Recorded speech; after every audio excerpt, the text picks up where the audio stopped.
name is Susian and I'm the head baker at the Kafir King. And today we'll be talking about the next step in the baking process, which is fridging your dough. So we update regularly about kefir and sourdough content, so if you want to see more of those, please subscribe. Now the reason why we have to fridge the dough is because we actually live in a hot and humid country, and that will make the dough quite soft. So if you don't do this step, the next step in the process, which is the baking part, when you turn it out into the baking tray, the dough will just spread like a puddle. So yes, the fridging step is quite important. Now in the previous step, you've just shaped your dough and put it into the proofing bowl. And now you have to wait for a bit of time in order for the dough to sort of relax and for the gluten structure to not be so elastic before you put it in the fridge to harden. And this period of time is called the proofing time.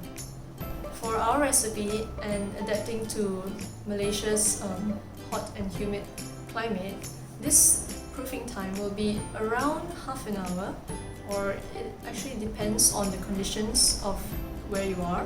How hot is it? How humid it is? The hotter it is, the faster the dough will proof. And if you're in an air-conditioned place, it might take a bit longer. Now, at what point should your dough be put in the fridge? At what point will it be ready? There are two aspects you should consider.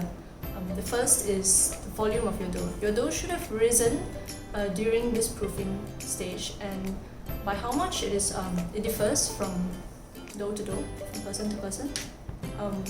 But this will come with experience. The more you bake, the better you'll know at what height your dough should achieve before you put it in the fridge. And the second aspect is the feel of the dough. Like, as it proofs, the sourdough starter in the dough will continue to act, and it will continue to aerate the dough, making it really light and fluffy. So you should be able to feel the difference between when you first put it in the bowl, it will feel kind of dense, and when it is almost ready to be put in the fridge, there will be a difference. It will feel a lot puffier, a lot more air trapped in the dough. And again, this comes with experience. When the dough sort of achieves that texture, then you know it'll be ready to be put in the fridge. But if you are a beginner and if you're not certain, there is something you can do, and that's called the poke test. So what that is you just have to take your finger, make sure it's not like wet or sticky, just prod the dough a little bit and release. The indentation in your dough should fill out slowly, and that's when you know it is ready.